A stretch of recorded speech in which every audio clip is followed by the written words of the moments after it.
Buenos días a todos. La verdad que estamos muy contentos en un ámbito súper cambiante y donde necesitamos entender un poco para dónde vamos. La idea, hoy cuando le planteé a Mariano, y les cuento un poco por qué esta charla, a mí me gusta mucho y yo siempre soy como la hater de los abogados. Es como siempre digo, necesito abogados que nos ayuden a los de compensaciones, a pensar las compensaciones que le ayuden a la empresa, y encontré en Mariano y Carolina personas que nos entienden.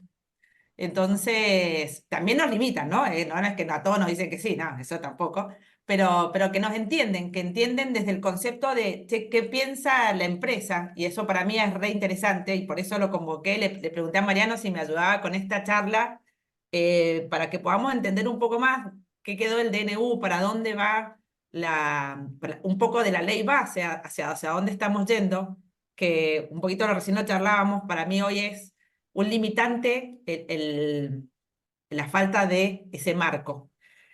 Así que bueno, estoy contenta porque Lore nos va a contar un poco algo que afecta un montón el área de compensaciones, que tiene que ver con las obras sociales, que es el beneficio más valorado por las personas dentro del paquete de beneficios, es el beneficio más valorado para una persona.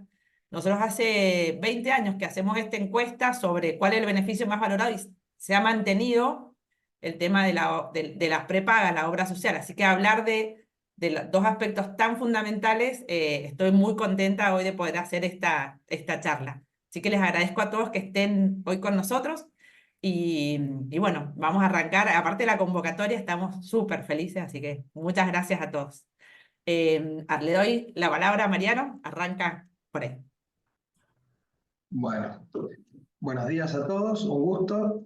Eh, Me vuelvo a presentar, Mariano Jiménez Rilli, soy socio junto con Carolina del estudio GRB Legal, y la realidad, para serles absolutamente franco, la experta en materia laboral es Carolina, y por eso la mayor parte de la charla va a estar en manos de ella. No obstante eso, a mí me toca, y por eso Paula me invita, por mi formación profesional, tal vez interpretar esta estructura legal un poco más allá de la norma pura y dura.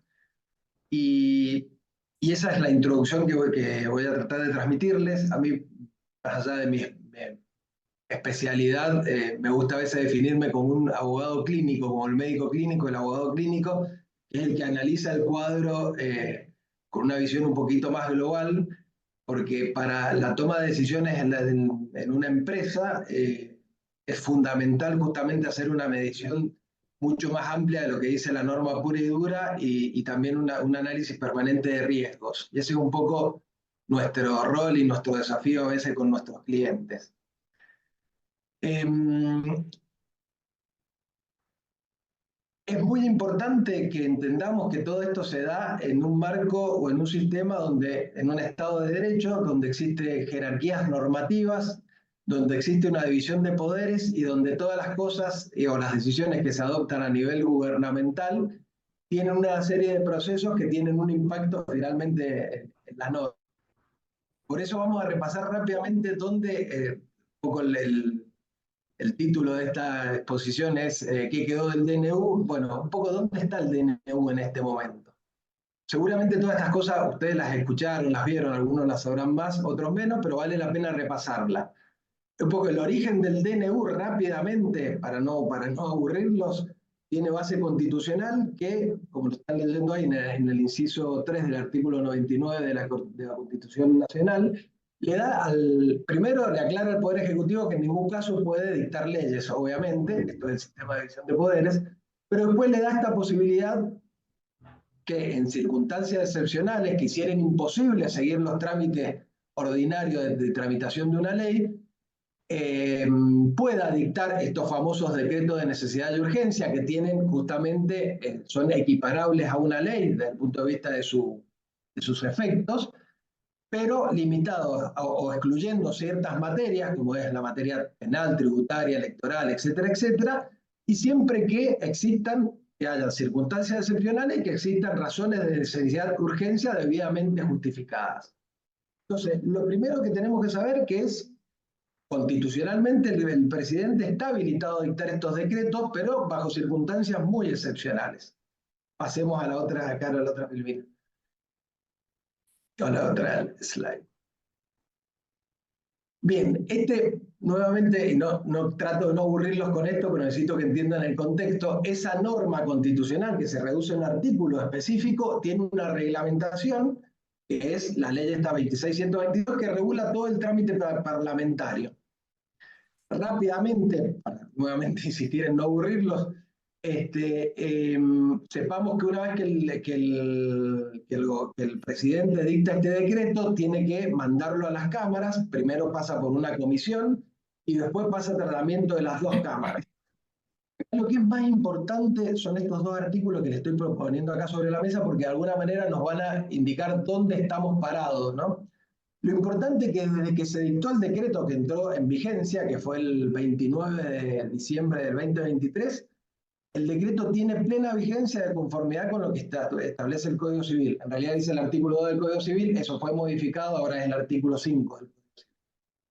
Entonces, primer dato importantísimo a nivel general, después vamos a hablar puntualmente en materia laboral, desde el 29 de diciembre del 2023, el decreto tiene la vigencia de una ley, con toda la eficacia de una ley, ¿no? Pero la pregunta que nos hacemos hoy es, ¿qué pasa si el decreto, después que transite sus distintas instancias parlamentarias, finalmente no lo aprueban las cámaras? Entonces ahí se produce, vamos a lo que dice el artículo 24, dice el rechazo por ambas cámaras, y acá me detengo especialmente, con que hoy por hoy senadores lo rechazó, pero están diputados. Si diputados lo rechaza, se va a producir la derogación del decreto. Ahora bien, si diputados lo aceptaran el decreto o lo aprobara, estaría vigente. Entonces, hoy nos encontramos con un escenario donde hacer una simplificación, aunque cuando avancemos un poquito para adelante vamos a ver que no es tan así, el decreto está plenamente vigente desde el 29 del 12 del 23 y está dentro del trámite parlamentario y sujeto a un signo de interrogación de que no sabemos qué va a pasar si la Cámara de Diputados lo aprueba o no.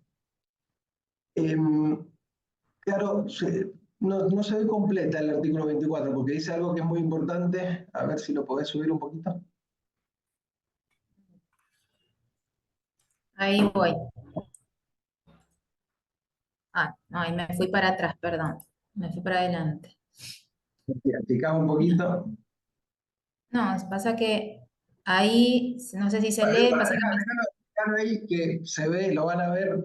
No sé si leen abajo donde dice, ¿qué pasa si, dice el artículo 24, el rechazo por ambas cámaras del Congreso implica la derogación? Y esta frase final es fundamental. ¿Esa derogación qué significa?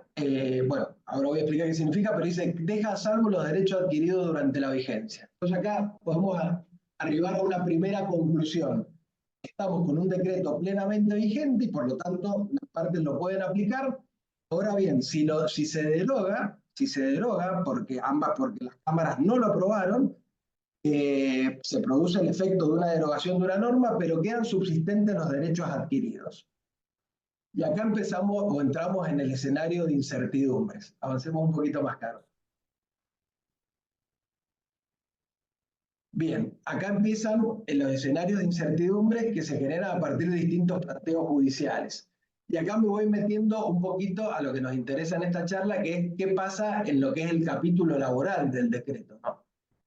En general, entonces yo me quedo hasta ahora con la idea, para ahí, bueno, los fallos anteriores hablaban de planteos generales que habían habido en torno al decreto. La Asociación Civil de Inquilinos, obviamente, en todas las cuestiones vinculadas a la locación. El Colegio de Abogados también hizo un planteo judicial en cuestiones vinculadas a nuestra actividad profesional. En general, eso se fue rechazando a nivel jurisprudencial, a nivel judicial. Por lo tanto, en esas materias, en lo que es locaciones o en lo que es cuestiones vinculadas a nuestra actividad profesional, después vamos a ver con Lorena lo que pasa con las obras sociales, pero en general los planteos que se fueron haciendo durante la vigencia del decreto han sido rechazados, ¿no? Y por lo tanto, podríamos decir que en general, en las distintas áreas, salvo en alguna en particular, Hoy el decreto está plenamente vigente, pero sujeto al signo de interrogación de qué pasa si finalmente el Congreso no los termina por aprobar, ¿no? ¿Qué pasa en materia laboral? Y es un poco uno de los puntos que más nos interesa. La realidad es que la suerte del decreto en materia laboral fue sustancialmente distinta. Repasemos de nuevo. El 29 de diciembre del 23 se sancionó el decreto que tiene una fuerza, el DNU, que tiene fuerza de ley, y a partir de ese momento todas las normas que regulaba el decreto, incluyendo las laborales, empezaban a tener vigencia. Yo las podía aplicar automáticamente, porque así me lo permite la Constitución y la ley reglamentaria. El 4 de enero, es decir, prácticamente no hubo tiempo, porque después vino Año Nuevo, etcétera, salió la primera medida cautelar. La Cámara Nacional del Trabajo dispuso la suspensión de todo el capítulo laboral. Y acá empieza esta incertidumbre con la que nos manejamos a la hora de tomar decisiones. Eso fue una medida cautelar, es decir, imagínense que en un plazo tan corto no se puede resolver un juicio. Entonces, pero el 4 de enero ya tenía una medida cautelar que decía, ¿saben qué? Todo el capítulo laboral del decreto queda suspendido. Esa medida no es menor, la dictaba una Cámara Nacional de Apelaciones del Trabajo. Entonces, lo primero que me pregunto, che, ¿y eso aplicaba en Mendoza? Vamos a ver un poquito más adelante qué pasó. Sigamos, claro. El 30 de enero, la misma Cámara, en la misma causa, que es esta de Confederación General del Trabajo contra Poder Ejecutivo Nacional, dictó la resolución de fondo. ¿Y qué dijo la resolución de fondo? Declaró la invalidez de todo el capítulo cuarto, miércoles. O sea, ya no era una cautelar, sino que era una cuestión de fondo y dejaba sin efecto el capítulo 4. O sea, una conclusión sería, en cierta jurisdicción o bajo el amparo de la Confederación General del Trabajo, que el decreto no era aplicable para la materia laboral. Pero obviamente esto nos generó incertidumbres de todo tipo, tanto es así a quienes teníamos que tomar de alguna manera decisiones en materia laboral, por lo menos específicamente en la provincia de Mendoza, porque decíamos, che, este fallo que he dictado por una Cámara Nacional en Buenos Aires, a partir de un planteo que hace la CGT, nos rige a nosotros. Bueno, esa situación quedó más o menos despejada el 9 de mayo, o sea, la semana pasada, donde otro juzgado nacional dispuso lo que pueden leer ahí literalmente, en una causa que es Transporte Automotores 12 de octubre, es decir, una empresa, hizo un planteo de una acción declarativa de certeza para ver si ese fallo que había dictado la Cámara Nacional del Trabajo se le aplicaba, ¿no? Y este juzgado nacional resolvió declarar con grado de certeza que toda la aplicación del decreto del DNU 7023 queda suspendida para todos los trabajadores y empleados del país desde el 3 de enero de 2024. ¡Wow! Si yo tuviera que tomar esto literalmente, y ustedes lo pueden ver, la conclusión es sencilla. Hoy por hoy, en materia laboral, el DNU no está vigente. Pero esa conclusión es tan así y depende. Primero, empiezan acá todas las cuestiones y las dificultades con las que nos manejamos los abogados para poder asesorar a nuestros clientes empresarios, y esto genera un grado de incertidumbre importante. ¿Por qué? Primero, porque esta es una resolución de un juzgado de primera instancia, puede ser apelada a una Cámara, incluso hasta la Corte de la Nación. Y segundo, que sigue siendo dictada por un tribunal que en principio no tiene competencias en Mendoza. Entonces, la realidad es que, si uno pudiera hacer una síntesis, hoy en este esquema, como empecé al principio, sin omitir y sin ignorar que toda esta actividad del Ejecutivo, después del Legislativo y después del Poder Judicial, está controlada por el Poder Judicial, hoy podríamos arribar a una conclusión de que en materia laboral el DNU no está vigente, no es aplicable, ¿no? Esa conclusión, un poco de alguna manera la trato de interpretar en el contexto, en cómo vemos que se vienen las cosas, y creemos o consideramos, y por eso ahora pasa Carolina a hablar principalmente de la ley de bases, que el gobierno ya asimiló que no hay forma, o no hay chance de que el DNU sea aprobado, al menos en las cuestiones de índole laboral, y por lo tanto lo mandó o incorporó los temas que considera que pueden tener cabida a nivel parlamentario, los incorporó a la ley base, y va a resignar aquellos temas que consideran que el DNU no iba a pasar y que en materia parlamentaria o en una discusión legislativa común tampoco pasaría. Eso es un poco, me está poniendo. ¿Se escucha? ¿Se escucha bien? Sí, sí. Porque creo que estaban poniendo como que no se escuchaba bien. Este, la conclusión a la que podemos arribar hoy es que lamentablemente en lo que hace, en lo que hace a la materia laboral, ¿no? Porque a otras cuestiones el DNU está vigente y es aplicable, en lo que hace a materia laboral, hoy, si uno tuviera que dar una respuesta, es que no está, que está suspendida su aplicación, pero que está suspendida en un marco de bastante incertidumbre, porque tampoco es que esté firme, pero interpretamos, si uno tiene que dar una recomendación a un cliente, interpretamos que el gobierno ya asumió que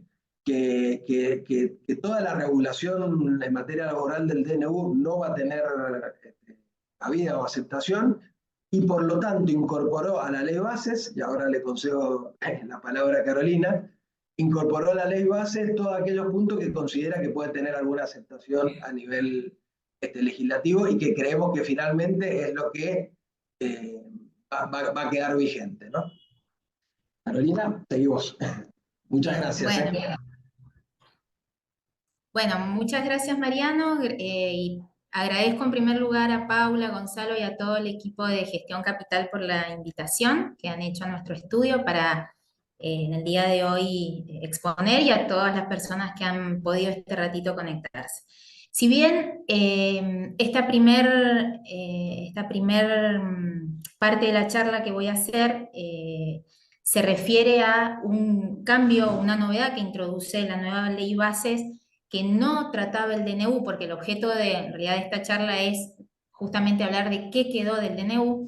Brevemente les comento, y aunque no es propio de mi materia, porque es más de la materia de un tributarista, que la nueva ley bases incorpora un capítulo de promoción del empleo registrado, o sea, lo que sería una moratoria fiscal, estableciendo que los empleadores que al día de la fecha tuvieran relaciones laborales no registradas o registradas en forma deficiente, podrán regularizar justamente esa situación, y va a ser el Poder Ejecutivo Nacional el que va a un poco dictaminar o establecer cuáles van a ser las reglas. Pero a grandes rasgos la normativa establece ciertos efectos que serían como beneficios para el empleador y beneficios para el trabajador. Desde el lado de la parte empleadora, se va a extinguir todas aquellas acciones penales tributarias, o sea, todas aquellas comisiones de delitos que hubieran estado perfeccionadas por la falta de aporte y contribuciones a la seguridad social. Se van a condonar multas que estuvieran impagas al momento de la sanción de la deuda. Esa condonación de multas o de deudas, de aportes y contribuciones a la seguridad social, mínimamente va a ser, establece la ley, del 70%, con lo cual el beneficio fiscal probablemente para una empresa sea muy alto, siempre y cuando, digamos, haya una regularización, por supuesto. Cuando hablo de multas y sí, de multas, justamente que habla la norma, me estoy refiriendo a las multas que se colocan por la violación del Pacto Federal de Trabajo, por ejemplo, cuando una empresa no presenta las planillas de control horario, o lo que hace a multas relativas con el IERIC, el Instituto de Control de los Aportes de la Construcción. Y hay otro beneficio importante, que es la previsión de la baja del registro de empleadores públicos, el registro público de empleadores respecto a las sanciones laborales. Se les daría de baja, lo cual, esto es importante cuando un empleador contrata con el Estado, no puede estar incluido en este registro, en tanto y en cuanto regularice a los trabajadores nuevamente y pague las multas. Para esto es condición, impone la norma, que haya en el caso que estén judicializadas cualquier tipo de sanción por parte de los empleadores, que haya un allanamiento procesalmente hablando y que desistan de cualquier tipo de acción de repetición. Desde el lado de los trabajadores, el beneficio que da la norma es que se les va a reconocer a los trabajadores que no hayan estado registrados el cómputo de hasta 60 meses de servicio, o sea, 5 años de aportes para acceder a la prestación básica universal y a la prestación por desempleo. También se establecen ciertos beneficios para las pymes, que lo va a determinar la reglamentación, pero que van a ir ligados a pagos en contado, descuentos especiales. Entonces, esta primera parte, si bien como dije es más propia de un tributarista, no quería dejar de hacérsela saber porque probablemente allane un poquito o alivie fiscalmente a las empresas de ahora en adelante. Bien, ya entrando en lo que es el nuevo proyecto de ley bases, les voy a contar un poquito qué es lo que se mantiene del DNU, que en mi criterio son 4 pilares. El primero es que se modifica el régimen de registración laboral. El segundo pilar es que se derogan normativa vigente, entre la cual está y la que más ruido ha hecho es la derogación de las multas por falta o deficiente registración. La tercer pata de la modificación, lo que hace la modernización laboral, es modificaciones en cuanto a la ley de contrato de trabajo y ley de trabajo agrario. Y la cuarta es la creación de nuevas figuras laborales y nuevas indemnizaciones agravadas que la ley de contrato de trabajo no tenía. Entrando a lo que es al nuevo sistema de registración, ustedes saben que por la vieja ley de empleo, la 24013, para que un contrato de trabajo se considerara registrado, tenía que estar inscrito en el libro especial del artículo 52 de la ley de contrato de trabajo y en los registros del artículo 18 de la 24013, o sea, que el empleador y el trabajador estuvieran afiliados al Instituto Nacional de Previsión Social, cajas de seguros familiares y obra social. Hoy, con el DNU y la nueva ley bases, que esto se mantiene respecto al DNU, se saca la mención al artículo 52 de la ley de contrato de trabajo, que, ojo, sigue vigente, no se ha derogado, pero se establece que la registración se hará a través de un mecanismo fácil y por medios electrónicos, lo cual posiblemente facilite muchísimo la forma de inscribir los contratos, y esto va a estar sujeto a la reglamentación del Poder Ejecutivo Nacional, con lo cual no sabemos a ciencia cierta cómo se va a implementar, pero lo bueno es que se va a agilizar la cosa, ¿sí? También se dispone que respecto a las empresas de hasta 12 trabajadores van a tener un mecanismo simplificado respecto a la confección de recibos de sueldo y van a pagar un importe único relativo a todas las obligaciones laborales que luego el organismo encargado de recaudar distribuirá entre las distintas entidades recaudadoras, llámese obras sociales, llámese riesgos del trabajo, o sea, la superintendencia, etc. Luego, la norma incorpora, o sea, la nueva 24013 incorpora 3 nuevos decretos, que es 3 nuevos artículos, perdón, que es el 7 bis, el 7 ter y el 7 quater. Acá el 7 bis establece que un contrato de trabajo se va a considerar registrado eficazmente cuando cualquier persona humana o jurídica interviniente en la relación lo registre. ¿Esto qué quiere decir? Que si, por ejemplo, tenemos el caso de un emprendimiento donde padre e hijo son los empleadores, con que solo uno registre, ya se considera satisfecha la obligación de registración por parte del empleador. Luego, el 7 bis, el 7 ter, perdón, es importante esta modificación porque establece la posibilidad de que el trabajador que no se haya visto registrado denuncie por medio electrónico ante los organismos de control, que veremos si es la FIP, Ministerio de Trabajo, Subsecretaría, y se le va a emitir una constancia.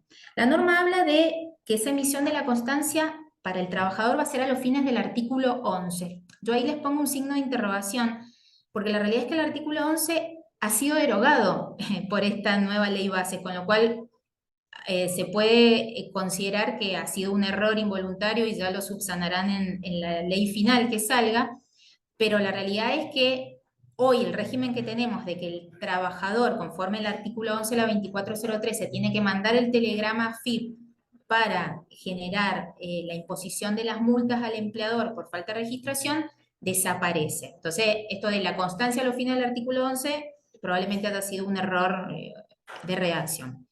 Por último, el 7 quater establece que en el caso de llegarse a un juicio y que la sentencia judicial determine que existe una relación laboral no registrada, el juez tiene la obligación, en el plazo de 10 días, de enviar, que en realidad esto hoy debería suceder y no sucede, enviar a los organismos de recaudación la noticia de que se dictó una resolución judicial donde hubo una relación no registrada para que la FIP determine cuál es la deuda que debe pagar ese empleador en concepto de aportes y contribuciones y se le reconozcan los años de servicio a ese trabajador que nunca estuvo registrado. Con lo cual, para el empleador llegar a sentencia y que esto suceda, no solamente va a implicar que va a tener que pagar la indemnización al trabajador, sino que va a tener que ingresar al Estado todo lo que no ingresó en su momento. Hay un artículo de la 24013 que preveía el DNU y que hoy la ley bases lo elimina, que es en el caso de mutuo acuerdo, se posibilitaba que el trabajador pudiera acceder a las prestaciones por desempleo. Bueno, esto la nueva ley bases lo deja sin efecto. Ahí les hago una pequeña mención a lo que es el artículo 55 y 57 de la Ley de Contrato de Trabajo, porque estos artículos determinan que aquel empleador que se niegue a exhibir registraciones laborales cuando es emplazado por la autoridad de control o por la autoridad judicial, crea una presunción a favor del trabajador. A pesar de que se ha modificado el sistema de registración, y vamos a ver más adelante, también se han eliminado las multas, esta norma del artículo 55 y 57 de la Ley de Contrato de Trabajo no ha sido derogada. Entonces, tenemos como, digamos, las empresas siguen teniendo la obligación de exhibir la registración cuando son emplazados y la falta de exhibición produce una prueba, judicialmente hablando, a favor del trabajador. La segunda pata, digamos, de este nuevo proyecto de ley bases, que conserva el DNU, hace la derogación de la normativa de viajantes de comercio, la 14156, que es una norma que realmente hoy ya es bastante anacrónica, nadie la utiliza con las plataformas virtuales de comercialización, con lo cual es positiva la derogación. Y también se deroga el artículo 15 de la Ley de Trabajo Agrario, que prohibía en materia de trabajo agrario lo que era la utilización de empresas de servicios eventuales. Ahora bien, fuera de esta derogación, lo importante que incorpora la nueva ley bases es la derogación de todo el sistema represivo de multas, que yo ahí les detallo, que es la 24013, 25323, 25345, 26844 y la 2503. Todas estas normas preveían indemnizaciones a favor del trabajador cuando una relación no estaba registrada.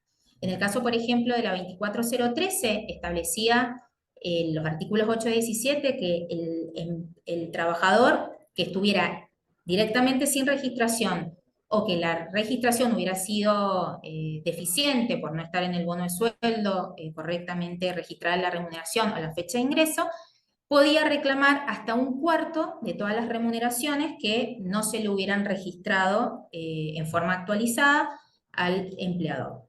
La 25323 establecía todo lo que era la duplicación de multa, la duplicación de indemnizaciones para el caso que el empleador no pagara la indemnización por antigüedad o preaviso y el trabajador se viera compelido a litigar. La ley de prevención de la evasión fiscal es la que estableció la obligatoriedad de entregar el certificado de trabajo y ante la falta de entrega se disponía la multa de hasta 3 sueldos o esta ley también determinó la imposición de la sanción del 132 bis, que era aquel empleador que retuviera aportes que realizara el trabajador, por ejemplo al sindicato o a la seguridad social, y no los depositara, tenía una multa, que eran todas las remuneraciones hasta que se hubieran devengado el trabajador hasta tanto él cumpliera. Respecto a la ley de personas de casa particulares, el artículo 50 duplicaba la indemnización por antigüedad y la 25013 era una norma que el artículo 9 establecía que en el caso de falta de pago de la indemnización por antigüedad o la falta de pago de un acuerdo laboral homologado, se consideraba que esa conducta del empleador era temeraria y maliciosa, lo cual generaba a favor del trabajador un interés de hasta 2 veces el que cobran los bancos. O sea, era una multa bastante fuerte que preveía el sistema. Entonces, la derogación de todo este sistema de multas a mí me lleva a la siguiente reflexión y se las traslado. Realmente esto va a hacer desaparecer la industria del juicio, porque un poco los que pregonan, o los que están las personas que están a favor de la derogación, dicen, bueno, ya con esto se termina la industria del juicio, ya no van a poder reclamar.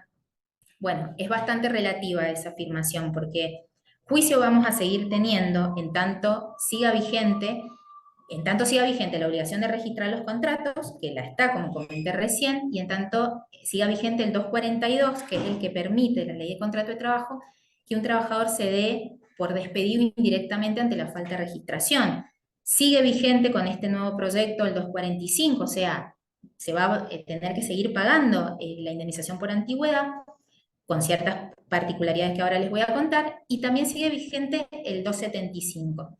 Sumado a que hoy la realidad que vemos los que litigamos en tribunales o intentamos llegar a acuerdos conciliatorios en la Oficina de Conciliación Laboral de la Subsecretaría es que estas multas, hoy, salvo que el juez las imponga en la sentencia, generalmente se negocian o no se ponen en la mesa de negociación, con lo cual eran multas que estaban vigentes, pero que en el gran porcentaje de los casos no entraban en la mesa de negociación. Sí, por supuesto, sí hay una imposición de una sentencia, pero que hoy se van a derogar, o sea que la cosa no va a cambiar mucho si sigue, digamos, este sistema de considerar que hay una conducta temeraria y maliciosa del empleador y la posibilidad de darse por despedido indirectamente. La tercera pata del sistema que introduce esta nueva ley son las modificaciones a la ley de contrato de trabajo, que básicamente podríamos decir que son 4.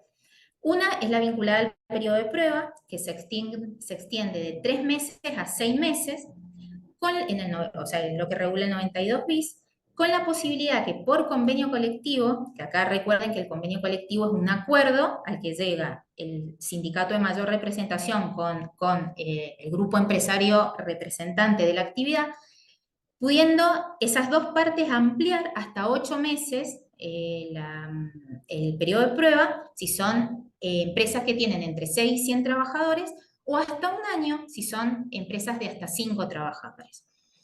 Acá lo curioso es que la nueva ley bases elimina la referencia que tenía el periodo de prueba a que si se extinguía el contrato de trabajo era sin derecho a indemnización. Eso me pareció bastante curioso de la redacción, no sé por qué lo han eliminado, pero todo lo relativo al mantenimiento de las reglas del periodo de prueba, o sea que no se pueden contratar 2 veces a un trabajador, al mismo trabajador por periodo de prueba, que el trabajador en periodo de prueba se le computa la antigüedad, todo eso sigue subsistente.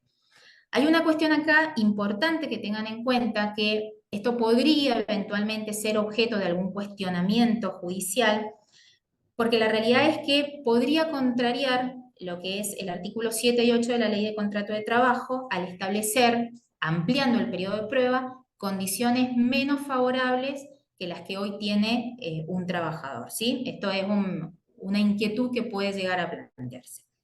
La segunda modificación de la Ley de Contrato de Trabajo es la relativa en función de lo que es la prohibición durante el embarazo, de trabajo durante el embarazo, que hoy tenemos una licencia de 3 meses, que se goza 45 días antes del parto, 45 días después del parto, y que la trabajadora puede reducir a los 30 días anteriores de plazo máximo. Bueno, esos 30 días de licencia previa al parto, hoy con el nuevo proyecto de ley base se reduce a 10, y una incorporación interesante que hace la norma es que no solamente se habla de mujer trabajadora, sino de persona gestante, incorporando tal vez al universo de los beneficios aquellas personas que cambian de sexo y que igualmente gestan, ¿sí?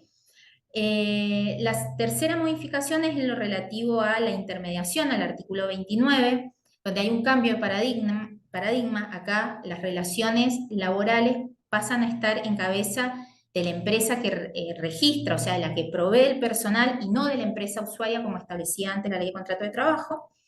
No obstante, que la empresa usuaria va a ser solidariamente responsable de la que provee personal en la medida de que haya utilizado los servicios de ese trabajador y por el tiempo que lo haya utilizado.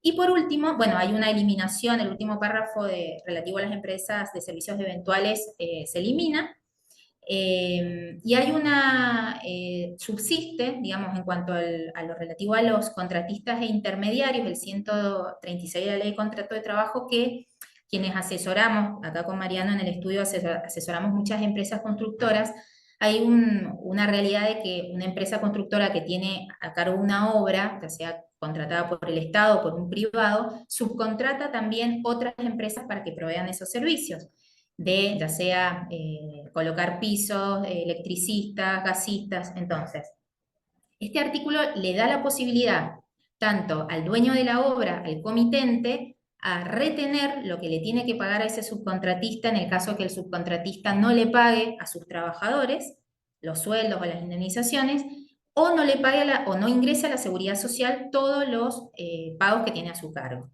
Y lo mismo puede hacer el trabajador, pedirle al dueño de la obra que su empleador que a su empleador le retenga todos los pagos que tuviera que hacerle en concepto de pago de servicios. La novedad que introduce el 136 con la nueva ley es que se prevé un mecanismo simplificado de retención de las obligaciones de la seguridad social a cargo de la AFIP. Por último, las nuevas figuras que yo les diría que son las estrellas, junto con la derogación de las multas, las nuevas estrellas de este proyecto son tres. Una es la creación del 245 bis, la indemnización agravada por discriminación, que esto viene de jurisprudencia muy consolidada en la Corte de la Nación, con los casos Álvarez, Pelicori, y bueno, y tantos otros que ha dictado la Corte Nacional y que los tribunales locales también han reproducido, que establece este 245, que en el caso de que haya una conducta discriminatoria de un empleador hacia un trabajador, ya sea por su opinión política, su sexo, su edad, su posición económica, esa situación va a generar una indemnización del 50% del 245, pudiendo inclusive elevarse al 100% en el caso que las circunstancias lo ameritaren. La diferencia que esta nueva ley establece respecto a lo que vienen siendo los precedentes jurisprudenciales es que acá no hay posibilidad de que el trabajador que ha sido discriminado se reintegre a su puesto de trabajo, directamente el vínculo se extingue, y que la prueba de quien invoca la situación de discriminación ya no está a cargo, como venía diciendo la Corte, del empleador. O sea, el empleador es el que tenía que demostrar que no cometió un acto de discriminación, sino que la prueba está a cargo de quien la invoca, es decir, del trabajador, lo cual es bastante complicado que suceda, sobre todo en situaciones donde hay solamente dos personas involucradas y no hay testigos, por ejemplo. La otra figura que se establece en la normativa es el fondo de cese laboral, que esto es podríamos decir, una réplica de lo que se utiliza hoy en la industria de la construcción. Se prevé que solamente por convenio colectivo de trabajo y conforme las pautas que dé el Poder Ejecutivo Nacional, o sea, la indemnización del 245 por antigüedad va a poder ser satisfecha por este fondo, que ahora les explico cómo funciona, por lo menos en la construcción, y podrá el empleador contratar para pagar este fondo o bien acuerdos laborales, mutuos acuerdos por el 241, autoasegurarse, ¿sí?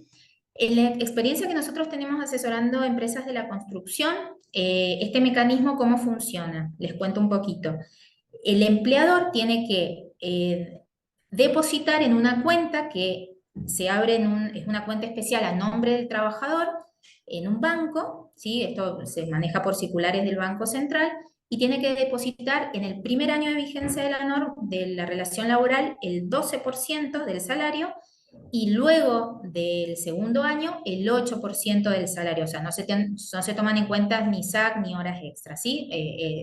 Y los aumentos convencionales que vaya teniendo. Entonces, ese fondo permite que cuando se extingue la relación por cualquier forma, no solamente por un despido, si hay una renuncia del trabajador, si hay un caso de muerte, que lo cobrarán los herederos, esto que permite que el empleador ya tenga esa parte de la extinción del vínculo asegurada y solamente tenga que pagar lo que son los días trabajados, las vacaciones y el SAC proporcional. Entonces, esta experiencia no sabemos si se va a reproducir conforme la nueva normativa del Poder Ejecutivo Nacional, pero bueno, es lo que está funcionando en una industria que es bastante versátil y que tiene mucha rotación de personal, como es la construcción. Por último, hay una figura que incorpora también la nueva normativa que los laboralistas, digamos, han cuestionado y están bastante en contra, que es esto del trabajador independiente con colaboradores, que la realidad es que puede ser una figura muy atractiva para aquel que tiene un emprendimiento productivo, ¿sí? Que no llega a ser una mega empresa, pero puede contratar hasta 5 trabajadores independientes y estas relaciones quedarían fuera de la ley de contrato de trabajo. O sea, se entiende que sería una relación autónoma, no regida por la ley de contrato de trabajo, pero que va a tener un régimen unificado donde, de aportes a la seguridad social, donde tanto el trabajador independiente como los colaboradores van a pagar una cuota mensual a lo que es el sistema de seguridad social, los riesgos del trabajo, la obra social y el régimen previsional, y con esto van a tener una cobertura, digamos, a futuro. Yo ahí les digo, esto podría deducir una posible inconstitucionalidad y es probable que haya algún planteo a futuro porque los que están en contra de la figura dicen que esto está afectando el principio constitucional del artículo 14 bis, que habla de la protección del trabajo en todas sus formas, ¿sí? Entonces, ese es un cuestionamiento importante que tiene la figura.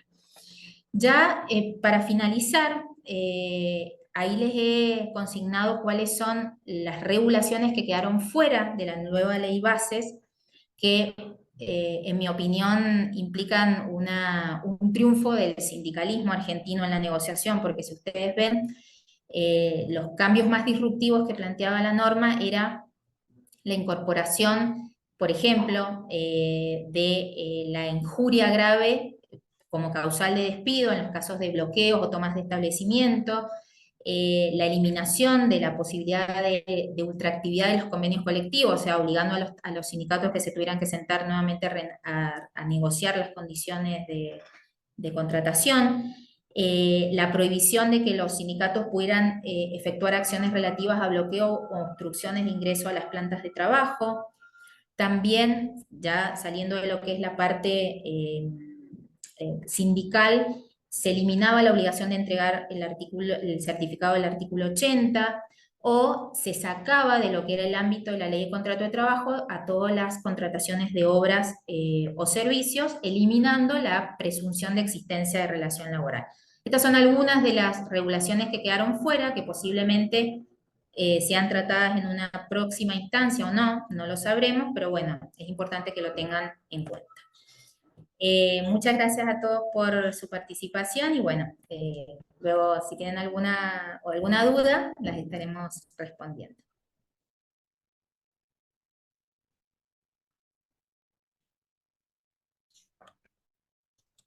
Lore, Está ¿vas vos? silenciada, Paula. Sí, perfecto. No sé si quieren, había alguna pregunta, no sé si quieren que le responda a Carol antes de que arranque yo.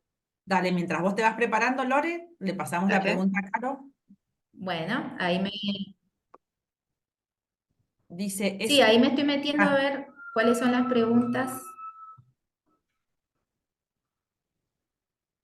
Sí, Paula, decime. Dice, ese fondo de cese del aporte de cese laboral, el aporte del 8%, ¿es la remuneración es mensual? ¿Es la remuneración, perdón?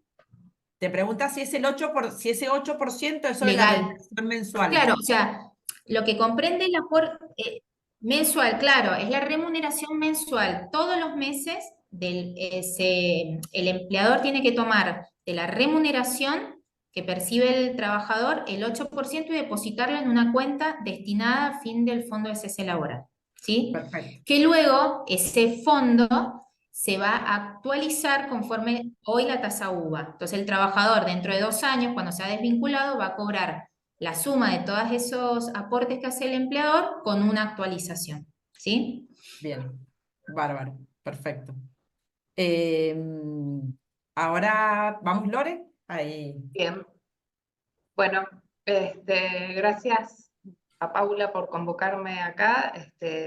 La idea surgió también un poco porque nosotros estuvimos viendo que había mucha incertidumbre en cuanto al tema en particular, más que nada porque fue un tema muy mediatizado también, con muchas idas y vueltas, y realmente no se sabe hoy en qué punto estamos parados, pero un poco para clarificarles. Hay cosas que han avanzado y hay otras cosas que están todavía por reglamentarse, y eso es lo que vamos a tratar de analizar un poco en este tema para que ustedes puedan tomar decisiones en cuanto a este beneficio que, como dice Paula, es uno de los beneficios más valorados por el empleado. Las reglamentaciones han sido varias, algunas apuntan a temas específicos de prestaciones de salud, otras apuntan a temas específicos de financiamiento, otras a reglamentaciones en la autonomía que tenga cada colaborador, cada empleado en la elección de su obra social, y todas ellas en general van agrupadas en estos dos grandes temas que son los que digamos, categoricé para que podamos entender el tema en general. Por un lado, la desregulación apunta a trabajar sobre el tema de la autonomía, o sea, que cada empleado tenga la disponibilidad de elegir la obra social que quiera, incluyendo en este tema no solo obras sociales, sino también entidades de medicina privada y algunos otros institutos u otras obras sociales que en algún momento nosotros solemos llamar cautivas, que hoy entran dentro de este mismo régimen y pueden ser elegidas también por el empleado. En este tema hay varias controversias, pero lo iremos viendo a medida que desarrolle la presentación. Y el otro gran tema, bueno, que es el más mediatizado, es el incremento de las cuotas de medicina privada, que se dejó sin control estatal a partir de diciembre, y bueno, generó un caos que hoy está con idas y vueltas de fallos judiciales y amparos y qué sé yo, esperando que próximamente el 27 de mayo, supuestamente, se debe llevar a cabo una conciliación entre todas las partes para ver cómo se puede seguir con la regulación de los aumentos de la medicina privada. Otras modificaciones que son de menor implicancia por ahí para lo que es la gestión de recursos humanos, que es lo que específicamente a ustedes les afecta, tiene que ver con la eliminación de la fijación de aranceles mínimos a prestadores, comisiones e intervención de contratos. Esto, un poco para que ustedes entiendan, los prestadores son los que prestan el servicio de salud, un hospital, una clínica, un instituto de radiología o lo que fuere, y los financiadores somos las obras sociales, las medicinas privadas y todos los agentes de salud. Antes había una cuestión regulatoria en este sentido que se dejó sin efecto. Otra de las modificaciones tiene que ver con la venta libre de medicamentos. Se han sacado algunos medicamentos que se pueden vender en cualquier almacén, cualquier otro comercio que no tenga habilitación como farmacia, pero son medicamentos que en general tienen que ver más con venta libre, son los medicamentos que en general no están tan regulados a la hora del expendio. Y también se habilita la posibilidad de comprar directamente en droguerías. Generalmente esto tiene que ver más con medicación de alto costo o medicación que no está financiada por las obras sociales. Y también, por último, otra de las modificaciones que tiene que ver un poco con lo que les voy a contar posteriormente en cuanto a la inclusión de las entidades de medicina privada como agente de salud. El Estado deja de intervenir en la reasignación de beneficiarios ante la baja de alguna de estas entidades, lo que implica que si una entidad de medicina privada deja de brindar servicios o porque genera una quiebra o algún otro tipo de factor externo, el Estado no reasigna ese beneficiario a otra obra social, sino que es el mismo beneficiario quien tiene que buscar la cobertura y elegirla. Esto puede ser algún tema bastante complejo a la hora de de la misma persona que busque ese tipo de coberturas, porque sabemos que si la persona tiene hoy un tratamiento en curso o una enfermedad de base, muy difícilmente pueda elegir libremente una nueva cobertura. Pero esto está muy expreso en el ámbito de las entidades de medicina privada, no así en el tema de las obras sociales, que se mantiene como venía la ley 23.660, donde el Estado tiene que reasignar la cobertura a los beneficiarios que queden sin la misma. En principio, en lo que respecta a la libre elección, que lo que apunta en general es a que el empleado pueda elegir libremente sin que hoy, por ejemplo, un sindicato pueda regular qué obra social es la que le corresponde a partir del primer día de su empadronamiento laboral. Entonces, lo que sucede hoy es que un empleado puede elegir a partir del primer día de su trabajo una obra social. Después les voy a contar la diferencia entre opción y empadronamiento, que hace un poco a la tarea diaria de la asignación de obras sociales por parte de un empleador. Pero en principio, hoy, un empleado puede optar desde el primer día con vigencia inmediata mes siguiente por cualquiera de las obras sociales del régimen nacional de obras sociales. Esto incluye obras sociales fuera y dentro de convenio, obras sociales, algunas cautivas, y está por verse a ver qué va a pasar con la reglamentación en cuanto a las obras sociales que tienen que ver con los empleados públicos o las obras sociales del sistema público. Hasta el año 2021, un empleado optaba por su obra social a partir del primer día de su empleo, pero recién tenía una vigencia a los 90 días de haberlo hecho. O sea que el empleado podía optar inmediatamente al ingresar a trabajar, pero recién a los 90 días se hacía efectiva esa opción. Mientras tanto, esos 3 meses la cobertura quedaba en manos de la obra social que le correspondía a la actividad. Esto lo cambió Alberto Fernández el año pasado y amplió ese margen de opción, ese margen de empadronamiento, digamos, a 1 año. O sea, que el empleado debía permanecer 1 año en la obra social que le correspondía por la actividad para recién poder optar por otra. Y ahora con este decreto, eso ya ha sido derogado. El empleado, como les decía inicialmente, puede optar desde el día 1 con vigencia inmediata al mes siguiente. La vigencia de esta opción es de 12 meses, o sea que un empleado que opta hoy 15 de mayo, recién al 15 de mayo del 2025 va a poder hacer y ejercer una nueva opción. Y por otro lado, otra de las, lo que sí se cambia, a pesar de que esta vigencia de opción siempre estuvo durante 1 año, lo que cambia es que, por ejemplo, para las obras sociales fuera de convenio, un empleado podía romper esa opción y cambiarse dentro de ese periodo de 12 meses al ser jerarquizado y poder optar por una obra social fuera de convenio. Al poner al mismo nivel a todas las obras sociales, esto queda sin vigencia, o sea que un empleado que es jerarquizado y acaba de ejercer una opción por una obra social sindical, igual va a tener que esperar esos 12 meses cumplido ese plazo, recién va a poder optar por la obra social fuera de convenio que el empleador le pueda llegar a ofrecer como beneficio. Es decir, que hoy en el marco regulatorio ya no se puede a un empleado recién jerarquizado que tenga una opción brindarle el beneficio inmediatamente, sino que ese empleado va a tener que seguir permaneciendo en la obra social a la cual hizo su opción, estando dentro de un puesto de trabajo dentro del convenio.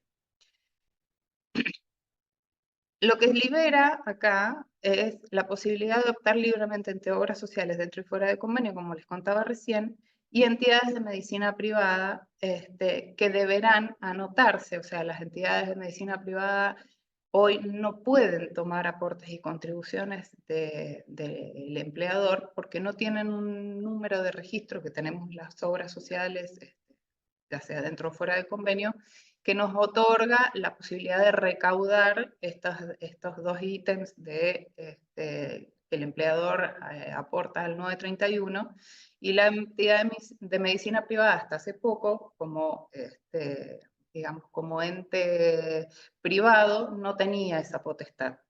Lo que este decreto habilita es a que las entidades de medicina privada se conviertan en agentes de salud y puedan recaudar aportes y contribuciones con una serie de reglamentaciones que al día de hoy han hecho poco tentador a que las entidades de medicina privada se anoten en este registro que les habilitaba a esa recaudación.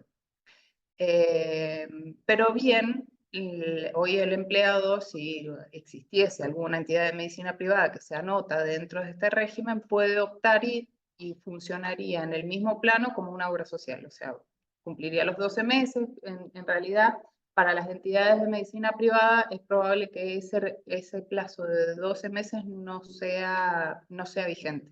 Un empleado que opta por un agente de salud que es medicina privada puede cambiarse antes de los 12 meses.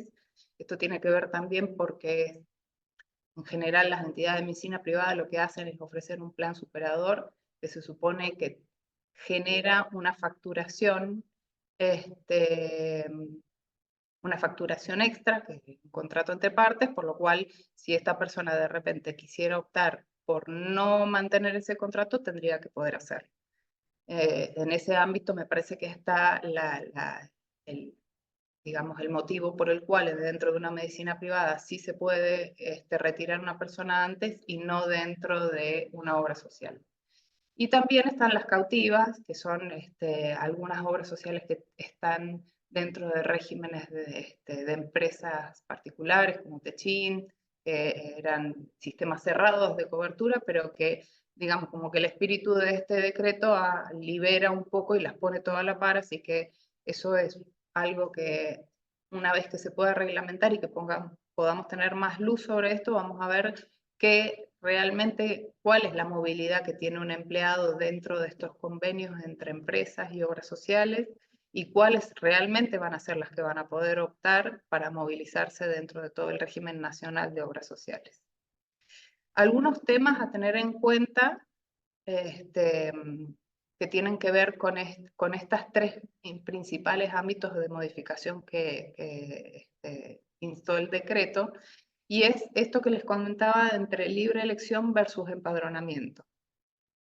Si bien el empleado hoy tiene la potestad por este decreto de elegir cualquier obra social, independientemente del rango y de la estructura a la que pertenezca, el empleador mantiene y tiene la obligación de seguir empadronando al empleado dentro de la obra social de la actividad en el momento que inicia su relación laboral.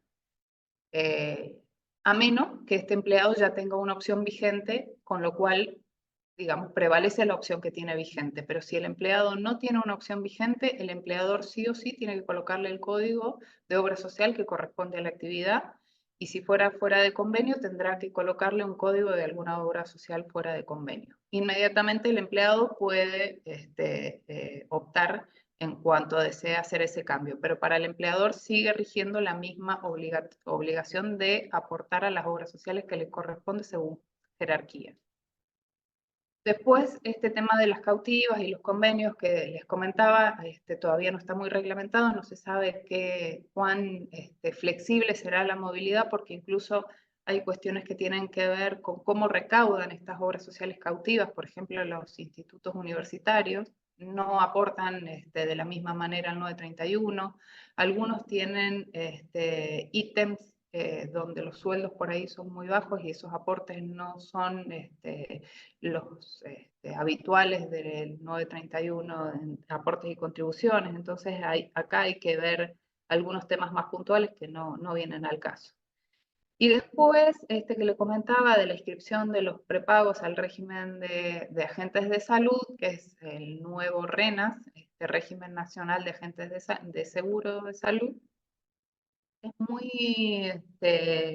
muy poca la convocatoria que ha tenido el registro de las entidades de medicina privada de este régimen.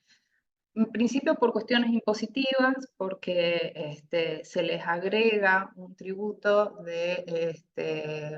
primero fue el 20, creo que ahora es el 15, que tienen que aportar al Fondo Solidario de Redistribución cada una de estas entidades de medicina privada, con lo cual ese tributo que se le llama, en realidad, primero también tiene que ver un poco con alguna inconstitucionalidad, como mencionaba también Mariano y Carolina, está discutido por eso, porque no se puede agregar un tributo así tan libremente sin una modificación de una ley y no por decreto. Entonces este tributo está discutiéndose después, porque al ingresar, o sea, hoy hay que tener una diferencia.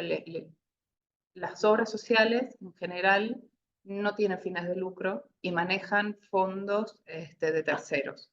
La medicina privada, al ser una entidad privada, justamente, tiene fines de lucro y maneja fondos propios.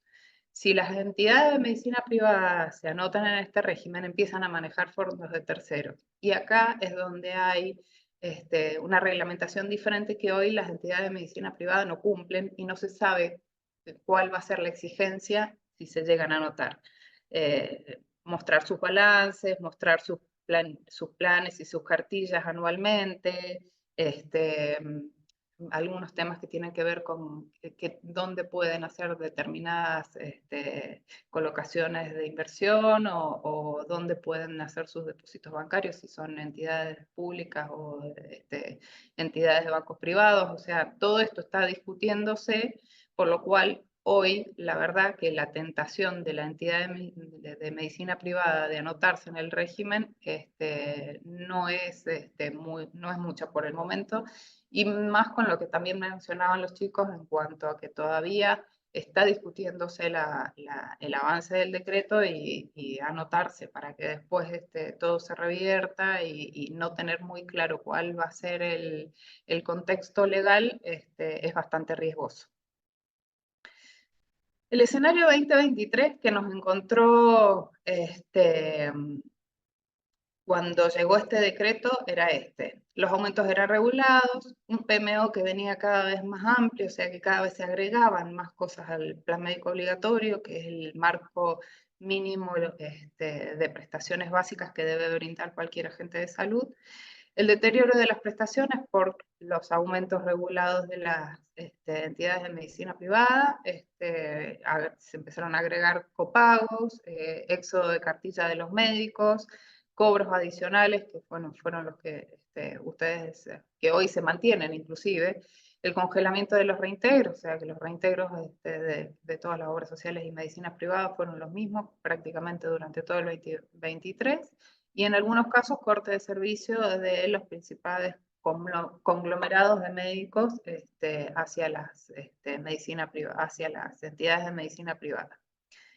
Las señales de financiación eran las que les mencioné, con las tasas retrasadas por la regulación, que se autorizó solo un 137% en todo el año, con una inflación del 211%, y bueno, esas fueron las consecuencias. A esto hay que agregarle la sumatoria de nuevas tecnologías, que es lo que hoy todos vemos que se desarrollan mes a mes, nuevos medicamentos, se pueden diagnosticar se pueden generar nuevos diagnósticos sobre enfermedades que antes no eran difíciles o no se podían diagnosticar. Esto genera inclusive más costos para las obras sociales y para las privadas, y el aumento de costos de medicamentos, que bueno, ese prácticamente es imposible de solventar hoy con un aumento regulado de medicina privada.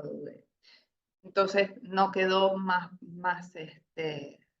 no quedó más remedio, digamos, que en el momento que se liberan, las entidades de medicina privada querían compensar todos estos gastos que en el 2023 venían pisados. Hoy estamos hablando ya no de medicación de alto costo, sino que estamos hablando de medicaciones de altísimo costo. O sea, ya estamos hablando de 3 niveles. Estamos hablando de medicación de alto costo y medicación de altísimo costo. El 2024, como ustedes saben, a partir de diciembre se liberan los aumentos, no interviene el Estado en la regulación, entonces las entidades de medicina privada aumentan casi un 266% hasta abril, y luego empieza una serie de medidas judiciales a raíz de las cautelares de los jubilados, la investigación de la Comisión Nacional de Defensa de la Competencia y un cuestionamiento del sector en cuanto a si es válido volver al decreto o si todo esto ya deja sin efecto el decreto, bueno, entonces dejemos sin efecto el decreto y judiciales que van y vienen. Hoy estamos también en esta incertidumbre que, como les comentaba, se espera en el próximo 27 de mayo tenga algún avance. En este contexto surgen otros actores que hay que mirarlos con lupa en general, porque hay muchas ofertas de bajo costo, ofertas de planes que vienen articulados por consumo, planes parciales, planes con altos coseguros. En general hay que, como les decía, mirarlos con detalle porque muchos de ellos pueden no cumplir estrictamente lo que es el plan médico obligatorio, o la cobertura puede ser muy parcial y a veces uno al contratar algunos de estos servicios puede generar,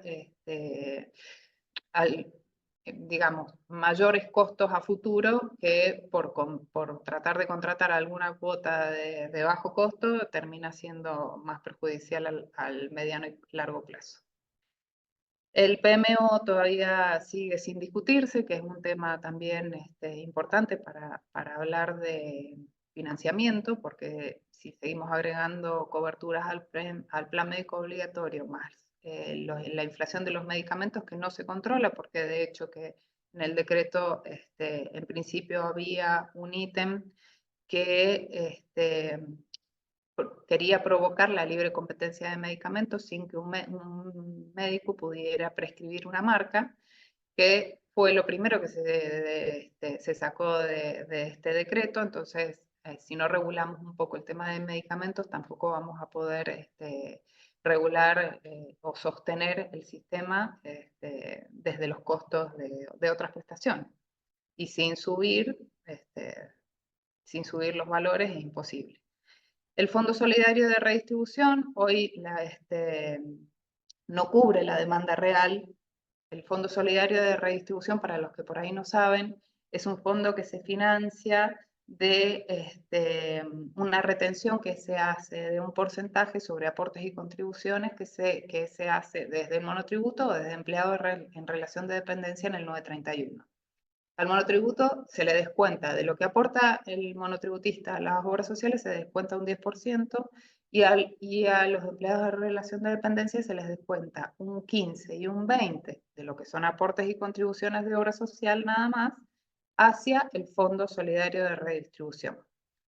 Ese Fondo Solidario de Redistribución lo que intenta es compensar los gastos que tienen las obras sociales en estas, por ejemplo, medicaciones de altísimo costo o algunos otros ítems que tienen que ver con lo que se llaman prestaciones de alto costo y baja incidencia, que ocurren muy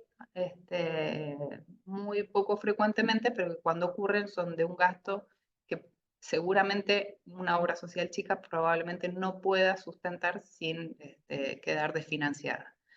Ese fondo solidario hoy con este tipo de recaudación no está siendo sustentable para poder financiar todo lo que son estas prestaciones de alto costo. Entonces, otras de las discusiones que quedan pendientes es ver cómo se va a alimentar este fondo para que realmente pueda dar servicio a lo que es su esencia, ¿no? Mantiene la sugerencia de marcas en la receta, o sea que hoy seguimos con digamos, los laboratorios pudiendo manejar a su criterio cuáles son los medicamentos que quieren que se compre por cada diagnóstico. Y lo último, que se modificó el SUMA, que es un subsidio de mitigación de asimetría, que bueno, se modificó. Esto es muy técnico, pero la verdad que afecta un poco a algunas obras sociales, sobre todo a las más chicas, que tenían subsidios por parte de este fondo como para prevalecer, aún teniendo pocos afiliados que le aportaran financiamiento.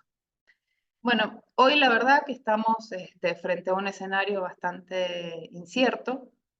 Como les comentaba, hay poco interés de las prepagas en ingresar a RENAS, o sea que por el momento los empleados no pueden optar directamente por una entidad de medicina privada. El achicamiento del universo de beneficiarios que acceden a la prepaga, esto más que nada afecta a lo que es el empleado que paga de su bolsillo la diferencia para acceder a un plan superador. En general, lo que hemos visto, y incluso Paula en algunos de los relevamientos que hizo, las empresas grandes que tienen acuerdos corporativos de beneficios para sus empleados, hoy van a hacer un esfuerzo y lo siguen manteniendo, pero el problema está en el empleado que se paga de su bolsillo esa diferencia y es el que primero está mirando volver a su obra social de actividad o ir a planes más económicos de prepagas. Se estima más o menos que un 10% de los empleados que tienen hoy medicina privada en este ámbito van a dejar de tenerla y vuelven a obras sociales sin costo adicional y sin plan de beneficios adicionales. Y ojo, porque también hay muchos que directamente se quedan sin obra social y esos van a pasar a usar los planes de la medicina pública y vamos a esperar que la medicina pública hoy tenga por ahí un incremento de la demanda y por lo tanto una baja de servicio, una baja en la calidad del servicio por este mismo incremento.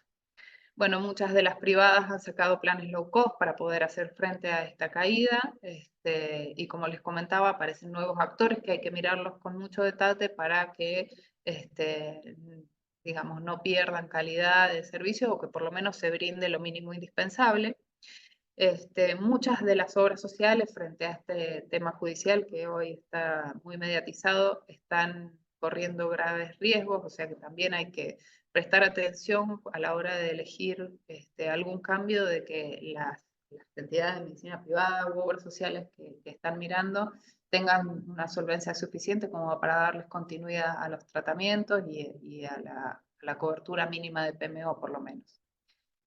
Muchas pymes están mirando alternativas también low cost, muchas pymes están evaluando no cubrir más el beneficio de obras sociales en algunos casos, otras están viendo de cubrir o hacer coberturas de tipo parcial, algún porcentaje, o cubrir solo al titular, y si el empleado quiere incorporar a la familia, que haga el aporte adicional de su bolsillo. O sea, hay varias alternativas que se están evaluando en cuanto a tratar de mantener la cobertura médica, que se sabe que también es uno de los, si bien es el más valorado por el empleado, también es uno de los más caros de sostener, ¿no? Y las obras sociales y de base y la salud pública también tendrán que ver cómo sostener este incremento de la demanda que van a tener porque, como les decía, hay muchos subsidios que el Estado le brinda a las obras sociales que hacen a su continuidad, y si encima de eso le sacan los subsidios y tienen más demanda, vamos a encontrarnos en algunas complicaciones para mantener la calidad de servicio de nuestros colaboradores. Y por otro lado, inmediatamente en cuanto uno regula los aumentos de las entidades de medicina privada, lo que hacen ellas es regular los aumentos a los prestadores, por lo cual se prevé que en el corto plazo, de hecho que ya hay algunos planteos en cuanto a los cardiólogos y qué sé yo, que los aranceles de los prestadores se vean también recortados o congelados, por lo cual se espera o se puede llegar a prever que en los próximos meses hayan cortes de servicio, regulación de convenios y otros temas más que, como vimos nosotros, hasta diciembre del 2023. Bueno, ese es el panorama. La verdad que en cuanto a certezas tenemos pocas. Lo que sí, básicamente en cuanto a lo que es el cambio de los aplicativos y las formas de que cada empleado puede elegir su obra social, eso sí avanzó. Y si el decreto se vuelve para atrás, eso no creo que pueda modificarse, porque de hecho que ANSES ya no regula los cambios de obra social de fuera de convenio, así que en eso la verdad que ya se ha dado un paso importante hacia un cambio. Bueno, muchísimas gracias. Bárbaro. Yo voy a hacer una presentación muy cortita. Hay dos preguntas, Lore, así que mientras yo voy preparando mi presentación, si vos querés contestarla, hay una que es para Carolina y una que es para Lorena. Eh, la de Carolina es, si una persona ingresa hoy a trabajar, ¿qué periodo de prueba tiene? ¿Cuál está vigente? Y Bien. Sí, sí, ahí la estoy leyendo, Paula. Bueno, suponiendo que se sancionara esta nueva ley, aplicaría, o sea, hoy tenemos suspendida la aplicación del DNU, con lo cual tenemos el periodo de prueba de los 3 meses de la ley de contrato de trabajo. Si se sanciona mañana la nueva ley, vamos a tener los 6 meses con posibilidad de extender por convenio colectivo a, como dije, 8 meses o un año. Con lo cual, ¿esto por qué? ¿A qué responde? Que todas las relaciones, la ley se aplica y tiene vigencia a partir de su sanción y bueno, y de que el Poder Ejecutivo determina y el Congreso determina la entrada en vigencia. Entonces, todos los efectos que nazcan de esta nueva relación laboral van a ser para adelante y se van a regir por la nueva normativa. Ahí Martín Núñez pregunta, ¿quienes entraron en diciembre del 23 se rigen con estas nuevas ley bases a la hora de despido? Y sí, porque por más de que hayan entrado bajo un régimen anterior, cuando se produzca el distracto, supongamos dentro de 6 meses o un año, y esté vigente la ley bases, esa va a ser la ley que va a regular la situación de despido en ese momento, ¿sí? Acá es importante no cuándo se contrató, o sea, qué ley es aplicable cuándo se contrató, sino la ley aplicable al momento de la extinción. Si está vigente la ley base, se regirá por las pautas de la ley base. Ahí, perdón, hago una aclaración respecto a esta, en línea con la incertidumbre que genera todo esto. La respuesta de Carolina es considerando sobre la base de que hay un fallo nacional que dice que está todo suspendido. Si yo tengo que darle una interpretación integral a ese tema, digo, bueno, ese fallo no está firme, o sea que podría suceder que después, podría suceder, o sea, la respuesta de Carolina es perfecta, pero no es absoluta, porque podría suceder que después el fallo no se confirme y por lo tanto uno podría asumir el riesgo de tomar a una persona bajo el régimen actual del DNU.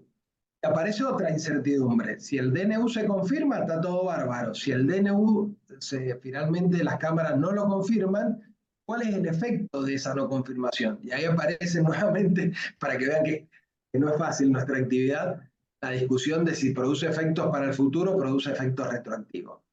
Si les puedo dar una pista, porque no más que eso, porque es una discusión tremendamente compleja en el mundo jurídico de qué pasa con las normas que se derogan, cuáles son sus efectos respecto a las relaciones preexistentes, es que va a ser clave también las razones por las cuales el DNU no se confirme, y si las razones son de índole constitucional, y acá vuelvo un poco a lo que dije al principio, no podemos omitir que vivimos en un Estado de Derecho y que ese Estado de Derecho tiene una pirámide normativa y que esa pirámide normativa está encabezada por una constitución. Entonces, si es de índole constitucional, probablemente todo lo que se haya podido confirmar en el plano del DNU o durante la vigencia del DNU, si después se deroga, probablemente caiga. Y básicamente, ya yendo estrictamente a lo laboral, porque el DNU toca un montón de temas, como hemos visto con Lorena, y entre otros tantos, porque está también lo de alquileres, etcétera. Todo esto que estoy diciendo para alquileres probablemente sea totalmente distinto, justamente por esto. Porque los derechos laborales que están en juego tienen mucha protección constitucional. Entonces, la ley, o el DNU, que tiene la equivalencia de una ley, está por debajo de esa constitución. Y en la constitución hay algo más, para que vean que no es fácil, están los tratados internacionales con rango constitucional. O sea que nosotros no solamente nos regimos por la letra de nuestra constitución, que probablemente todos hayamos visto en alguna oportunidad o hayamos estudiado, sino que hay tratados internacionales en distintas materias, entre ellas laboral, que también tienen rango constitucional y que impactan en la eventual lectura e inconstitucionalidad de una ley. Síntesis, y lamentablemente, aunque a veces nos puede beneficiar, el panorama de bastante incertidumbre y respuestas por ahí categóricas son muy, muy difíciles, ¿no? Por lo menos en la parte que nos toca a nosotros. bien. Lore, Bueno, cortito, así te dejo. Leandro que preguntaba por el aporte solidario. No sé si es el aporte. Leonardo Varela preguntaba por el aporte solidario. No sé si es aporte solidario sindical o aporte solidario de obra social. El sindical quedó firme, o sea que el empleado tiene que seguir aportando al sindicato. Puede hacerlo con el agregado voluntario, pero eso no se derogó. Y el aporte sindical se descuenta de el aporte y la contribución de obra social, el que va al fondo solidario, se descuenta antes de que llegue a las obras sociales, o sea que es una retención que hace la AFIP directamente antes de que nosotros, como obra social o cualquier obra social, reciba los fondos de aportes y contribuciones. Y después la otra pregunta que tenía Martín, que creo que Vero me ayudó y le respondió, Mariano, no es que se aporte a dos obras sociales, sino que el empleador tiene la obligación de asignar el código de obra social que le corresponde por actividad, o si es fuera de convenio, un código de obra social fuera de convenio. Una vez que el empleado opta, la superintendencia hace el cambio de código de obra social y queda vinculado directamente a la reglamentación de la superintendencia. Ya el empleador no puede modificar ese código de obra social, por lo tanto los fondos de aportes y contribuciones directamente se desvían a la obra social a la cual el empleado hizo opción. Espero haberte respondido, Mariano.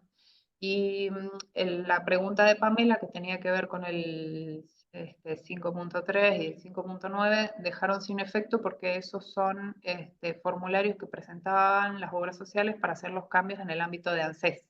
Y hoy ya no se hacen en el ámbito de ANSES, sino que lo hace todos los empleados, optan por sus obras sociales, independientemente del origen o cómo fuere, lo hacen en el ámbito de Superintendencia de Salud con la clave fiscal. Bien, lo mío es muy cortito porque un poco lo que dijo Caro y lo que dijo Lore es que pocas cosas han podido cambiar a través del DNU y de la ley base, porque en lo que trabajamos, los que estamos en el área de compensaciones, trabajamos en poder lograr este equilibrio entre la capacidad de la persona, la tarea y cuánto gana.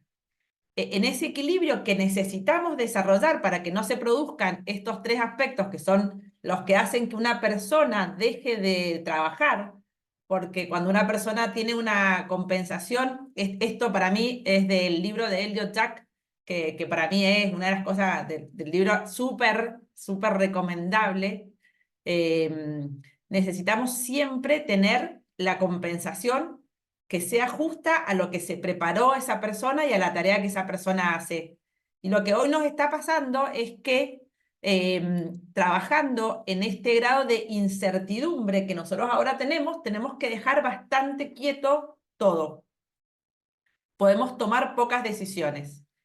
¿Qué pasó desde el DNU hasta ahora y dónde se tocaron? Nosotros siempre trabajamos sobre esto, sobre este concepto que trabajamos, que es la remuneración total, donde nosotros decimos que las personas son compensadas desde la parte financiera y la no financiera. La no financiera son todos aquellos que no tienen un costo para la empresa y la financiera son todas aquellas que tienen costo. Desde el que entró el DNU, digamos, o lo que se puede modificar es con respecto a esta modernización que se está planteando de la ley de contrato de trabajo, son pocas las cosas que están quedando que le va a afectar al colaborador. Muchas de las cosas que estamos pensando le van a afectar al empleador, porque va a cambiar la forma, el costo que tiene para el empleador. Y ahí es donde me parece que hay bastante para poder trabajar y para poder tener en cuenta desde la empresa, pero poco podemos trabajar desde el empleador, desde el empleado. Fundamentalmente las modificaciones que se están produciendo en mucho de el neto que le va a llegar a la persona. Uno de los puntos que se iba a tocar iba a ser el punto de el poder tener el banco de horas, pero también dejó de existir. En algunas empresas y en algunos sectores se usa, pero iba a estar regulado y ojalá que eso después vuelva, porque la verdad que tiene un impacto muy positivo. Después, el impacto que va a tener, o que se está regulando y que creo que va a tener mayor vigencia, tiene que ver mucho con esto de los pagos por no trabajar, las licencias. Y ahí es donde creo un poquito lo tocó Caro, y ahí es donde va a haber mucho para trabajar, pero hoy todavía no podemos decirlo. Los beneficios acá sí hay un impacto que es muy fuerte, que es en el costo que tienen los beneficios ahora. Y ahí, fíjense que esto que hablaba Lore recién, hoy más del 20% de las empresas están o cambiando de prepaga o dando de baja el beneficio más valorado para las personas. Ahí hay bastante, la otra vez me preguntaban, ¿cómo haces vos para bajar un beneficio que ya es considerado un derecho adquirido? ¿Cuánto eso puede implicar? Ahí por ahí no lo puede contestar más caro. ¿Cuánto de esto se puede realmente hacer? Y sin que te implique a vos un problema legal. Y hoy, en este punto, que es como lo complejo, que es decir, yo tengo OSDE 210 310 y me vas a bajar a OSDE 210 porque tengo, por el tema del costo, si realmente, les tengo que decir, las empresas lo hacen.